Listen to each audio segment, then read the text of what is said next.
আসসালামু আলাইকুম। আজকে আমরা কথা বলবো একটা দারুণ ছোট্ট কিন্তু অসাধারণ ডিসপ্লে নিয়ে। 0.9 ইঞ্চির I2C OLED ডিসপ্লে।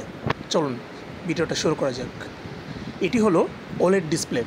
আমরা জানি OLED-এর ফুল ফর্ম হলো অর্গানিক লাইট ইমিটিং ডায়োড, আর এই ডিসপ্লেটিতে মাত্র 0.9 ইঞ্চি সাইজের।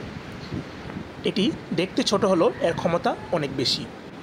এর মধ্যে সাদা এবং হলুদ রঙের দুটা লাইটের আমরা দেখতে পাই, সারি দেখতে পাই।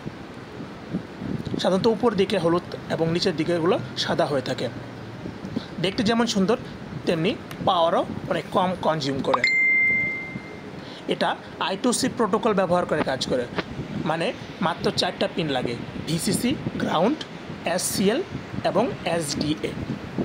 আমরা জানি SCL হলো ক্লক পালস আর SD হলো ডাটা, আর এজন্য এটাকে মাইক্রোকন্ট্রোলারের সঙ্গে কানেক্ট করা খুবই সহজ। যেমন আমরা চাইলে আরডিনো, ESP32, ESP8266 এসবের সঙ্গে কানেক্ট করতে পারি।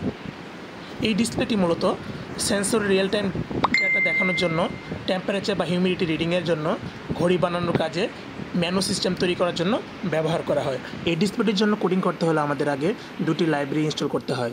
একটা হলো অ্যাডাফ্রুট SSD 1306, আর একটা হলো অ্যাডাফ্রুট GFX লাইব্রেরি।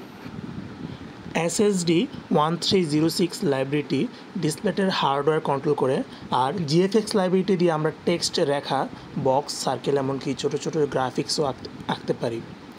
একবার এই লাইব্রেরিগুলো আরডিনো IDE-তে ইনস্টল করে নিলে সহজে কোড লিখে ডিসপ্লেতে টেক্সট বা সেন্সরের ডেটা আমরা দেখাতে পারি। ভিডিওটি ভালো লাগলে অবশ্যই লাইক দিন, শেয়ার করুন আর চ্যানেলটিকে সাবস্ক্রাইব করতে ভুলবেন না। আসসালামু আলাইকুম।